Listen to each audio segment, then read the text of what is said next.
Slowest roundabout ever. Well, on today's episode of What Did Ryan Ride to Work Today, it is the KLX300 Supermoto. And there she is. We just picked this up not too long ago. It's another Supermoto, so that Elise could ride also. I think we're up to... let's see, 207 miles on it. We just actually did a first day of spring group ride yesterday. So we got the tie detail on, got the little rear rack, got some hand guards, some different levers, some nice pink grips for Elise there. Still waiting on the braking period to do the exhaust. Like the emission delete and the secondary throttle block off plate delete. So far, tires have been good. I'm not crazy about these IRCs, but it is what it is. Gonna do some vinyl wrapping for the fender and the rear piece to make those pink also. Like those pink, like half Supermoto wheel vinyls. Got a bag for the rear rack here, so eventually we'll get that on. This is kind of like the take two of the first impressions ride thing. The mic setup just wasn't really having it the other day when I was doing it. So we'll probably end up changing out these mirrors at some point for some smaller Supermoto wheels or mirrors. Yeah, Supermoto. Yep, mirrors. The wheels are fine. So far, this thing's just been a ton of fun. I don't really have any complaints other than, it's slow, but I knew that going into it, that it was going to be slow. So, it is what it is. Still a fun little rip-around bike. But it's been great for commuting. Just like going to and from work on this little thing. It has been a blast. Not really like a good freeway bike, so we just took the back roads, which I like the back roads to go home. They're plenty fun, other than Sawmill Road. Sawmill Road sucks. And but there's some nice curves, some fun little areas, nice scenic views of the river, and blah blah blah. People ask me a lot, like when I was looking at this, between this and the 300L, I was getting kind of like a lot of, oh, just buy a 300L and get Supermoto wheels, like the 300L is such a better bike and blah blah blah. But I like, don't get me wrong, I like the slipper clutch from my 250L that I had. But what I don't like is having to pay like an extra $1,200 for some Supermoto wheels. This isn't really a bike that I really plan on taking off-road. If I do want to take it off-road, I'll just get some knobbier tires. But what I like about this is the fully adjustable suspension, and it already had the Supermoto wheels.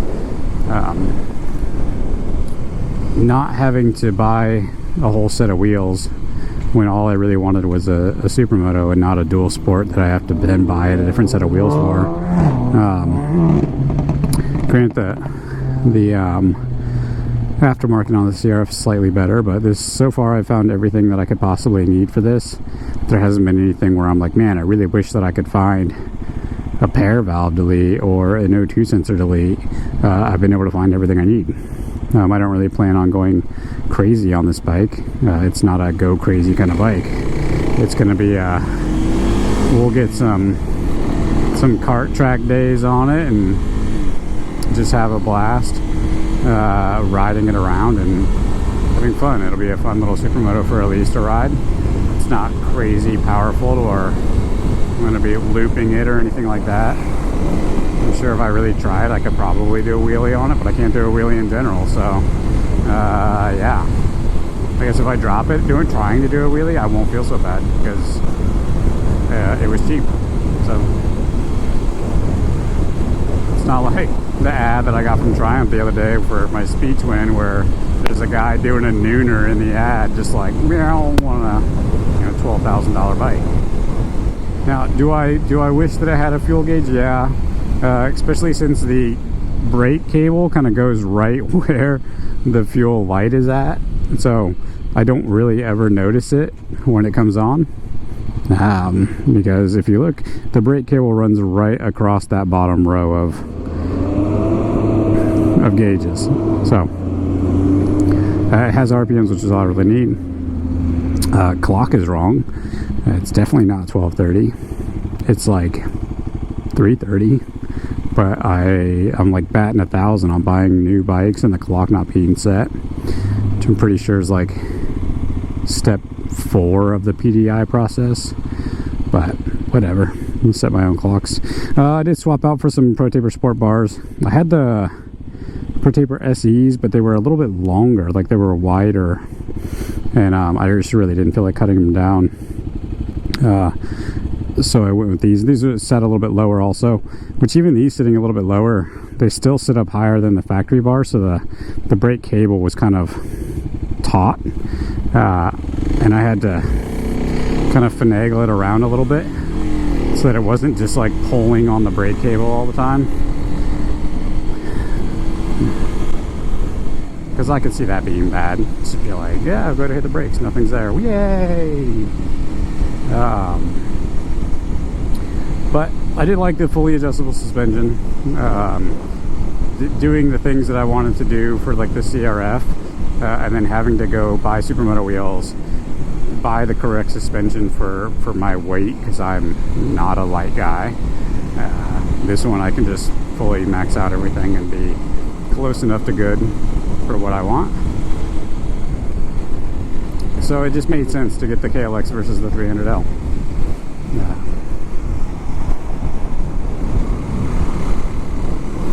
Maybe I'll buy a 300L just to keep as like a dirt bike, but at this point I would probably just buy the dual sport version of this bike, because who doesn't want two of the same bikes? Just one with dirt wheels and one with Supermoto wheels. It definitely makes sense. Instead of just buying a second set of wheels, just have two bikes, duh. I said trying to get a little bit more of the break-in period in before I go doing the exhaust and the emissions deletes and all the other stuff. So hopefully here, depending on how long it stays nice out, we get like sporadic days of warm. Like today I think it was getting up into the 60s, like high 60s, but this morning when I went to leave it was 39 degrees out, so it was a touch on the chilly side. It was not a fun ride into work. It's the worst. You either get stuck behind those buses that stop every like 20 feet, or you get smooth sailing, and apparently you're stuck behind the buses. There's definitely a handful of videos for these where I've seen people getting some crazy, like there was one dude that was putting out like, sub 6 second 0 to 60 speeds, which I thought was insane. I definitely am not in that range. I weigh too much to get that fast of a 0 to 60 speed, unless I put turbos or nitrous on this thing, which I don't think that's going to happen. So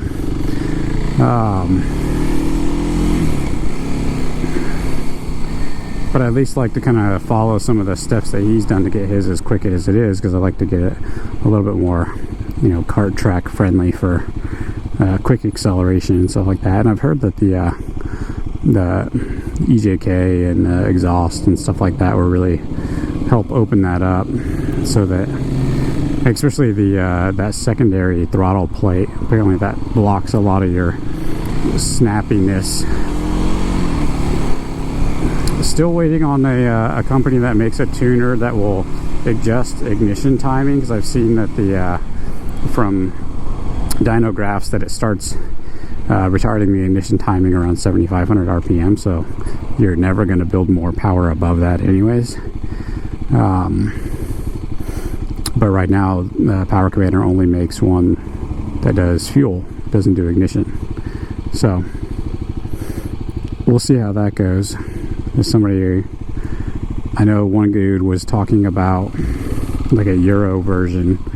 The Euro version will do ignition, but I think he tried to wire it in, but it wasn't compatible. And I think the number of YouTube videos that I've watched on these things has been staggering, but nobody's been able to figure out that ignition timing change that happens at 7,500 RPMs.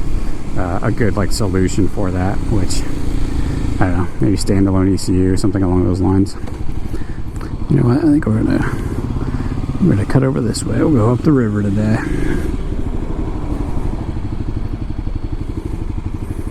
And the Scioto, the horribly brown Scioto River.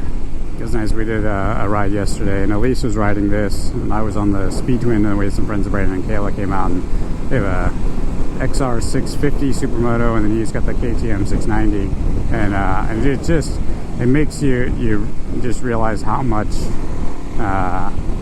faster a 600cc Supermoto is versus this little 300, and then even like the DRZ.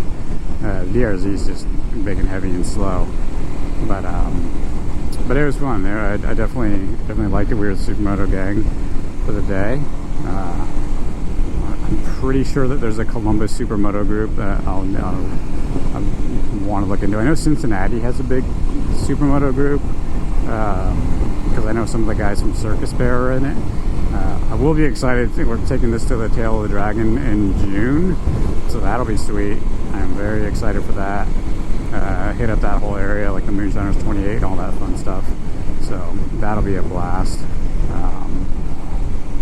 We're going down for the small bore rally, so we'll take like the Rascal and the this and maybe the CT70. If I can make that thing street legal in time. Like, it's plated and everything. I just need lights. I don't have any lights on it, other than like a bicycle light for a headlight and tail light. And I know that I'm sure that they'll be watching out for illegal bikes plentiful down there during that rally. So I want to make that as least likely to get pulled over as possible. So maybe we'll run that guy down there. I do want to get that thing sold here soon, but I haven't gotten around to it. Been too many other projects, too many other bikes. I hate selling stuff. It's such a huge pain, especially Marketplace. I hate selling stuff on Marketplace. I would rather just be like, hey, to somebody that I know and be like, you want this bike? I will sell it to you for dirt cheap just to get it out of my hair so I don't have to deal with people on Marketplace. It's turned out to be a super nice day out, which you wouldn't have thought it with the 30-degree morning to now be, you know, mid to high 60s. This is just ideal. If I could just have this weather like year round, like where do I gotta live for that? Don't say California. I don't want to live in California. I do need to get a lot of work done on the van here soon. I'm gonna take out the shelf, the last remaining shelf that's in there. I want to install like a Harbor Freight toolbox like up in the corner, so I can have some drawers for tools and some drawers for gear and stuff like that. Then I'm going to put E-tracks in there, so I can have an E-track system for locking the bikes down. And then I need some insulation in there. Probably just that that shiny stuff that's like two-sided tape. I know it's not going to be like the greatest insulating factor, but I mainly just want it for the sound. I just don't want to hear a whole bunch of noise when I'm driving, because I know right now it's got just like that factory huge rubber mat back there with like it's like house carpet insulation underneath. It's like a huge mess. So I gotta look into that, taking that stuff all out and putting in putting the E-tracks, making sure that when I mount them in I don't accidentally puncture something. That'll be worst case scenario. Like, oh, it's so weird, I can hear fuel spilling on the ground now that I ran a bunch of sheet metal screws in this thing. This red car has been doing a lot of weird stuff, so I don't really want to try to pass them. Because they'll probably just run me over. I'm not in that big of a hurry. It's way too nice of a day to be inside, so I might as well get more time outside.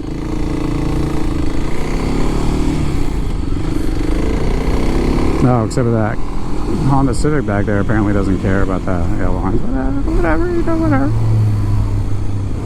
So yeah, like it gets up to 60 nice and easily. You can, you know, just cruise around. That's all I really need for just the little city riding I do. I'm hoping that with the secondary throttle plate removed and some exhaust and some emissions deleting crap and the tuner, that it'll kind of pep it up a little bit more. I don't really need a whole lot. It's just a fun rip around town bike for Elise and I. So it checks the boxes for what we were looking for. I'm sure she'll want something bigger and faster before I will, but you know, it wouldn't be Slo-Moto if I rode fast bikes. I do hate it when there's people stuck in front of me on this curves, the couple of curves that we have on this street, because you know, that's the fun part about it. I just want to rip through these curves. Let me glue these grips down a little better. Come on, Ryan. So yeah, my first impression is it's exactly what I was expecting it to be. I was not expecting like a fast bike. I knew this wasn't going to be a fast bike going into it. I had test ridden it in like a Kawasaki demo days, and I mean, I got that bike up to 80 pretty good, but I was just ripping on that thing. So I knew that it would at least do the bare minimum speeds I needed to do just for if I, you know, get on the highway or anything like that. This thing would probably hate being on the highway at that speeds for that amount of time, for like any like long distance. Like I rode it home on the freeway the day I bought it, and it was probably a good solid 20 minutes of freeway riding, and just pegged the entire time. It's probably not the best way to break it in, but you know, people always say, some people say baby them, some people will say break it in the way you're going to ride it. And I'm going to ride it hard, so I broke it in hard. Which doesn't make sense for me for wanting to then wait for a little break-in period before doing the exhaust and stuff, but whatever. Whatever. I'll do it the way I want to do it. It's just fun. It's just a fun bike. Like, if pushing it like a slow bike as fast as it can go isn't fun to you, I don't know what your problem is. I don't want to buy like a leader bike where I can use like half of the power all the time. I want to use all the power all the time. So I think my main goal is going to be to try to get this with mods and everything else to be about as fast as a factory DRZ. That's the main goal. If I can get this to like a base level DRZ quickness and speed, stuff like that, by doing all as many upgrades as I can do, that's going to be my main thing. That's realistically all I really care. I just want it to be a little bit quicker, a little bit peppier, have a little bit more freeway ability. Getting up to higher speeds would be my number one thing. You know, if it can't, then whatever. But just a little bit more juice out of it, that'll be great.